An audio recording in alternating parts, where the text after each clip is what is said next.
should Catholics be putting much stock in scientific evidence, since science, being a matter of induction, is always open to revision?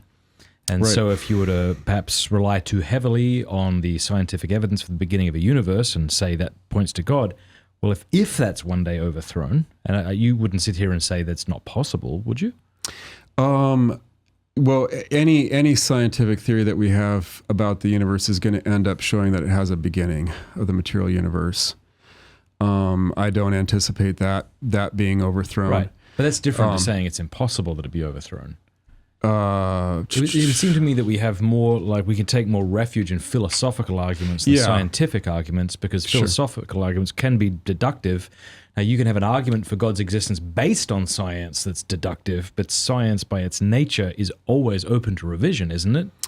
Because the more evidence we find, the conclusion might then vary. Yeah. What you're saying, sorry to cut you off, but it sounds like what you're saying is, no, but listen, the arguments towards the beginning of the universe are such that the idea of it being overturned is extremely unlikely. Yeah. Okay, that's true. Yeah, and I grant your point. Yeah, science should always be open to revision, etc. But there's how much stock should we put in it?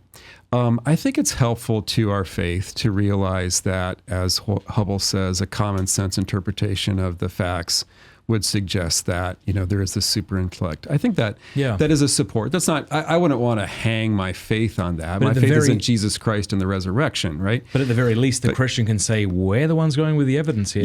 Yeah, it is helpful to faith to recognize that, there's a lot of evidence that supports it. And also it's helpful in evangelism. It's helpful in apologetics. It's helpful to remove false impediments. Yeah. Right? Because there is that teenager in your youth group or in your high school class. And in your own mind. Right. That wants to just... Exactly. Yeah. Or yourself. When you're, we talked about this before the show, when we're in situations of suffering, there's a temptation to, it's a stress on our faith. And one light of clarity that has helped me in times of personal struggle is I really, when I'm in the throes of personal suffering, I sometimes am tempted to believe that God is not good. But I never doubt that God exists, because I think the alternative is just irrational trash, okay? And that's from working through all the arguments. I have strong confidence,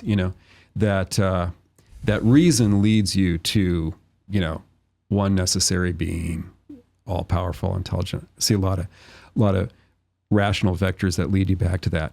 And that's helpful to remind myself of, that, okay, there is a God, and there are evidences external to my personal experience that point to this. It's not just, kind of wish fulfillment, et cetera. Hey, thank you so much for watching. Before you go, do us a favor, leave a comment, let us know what you thought of the video, like, and subscribe.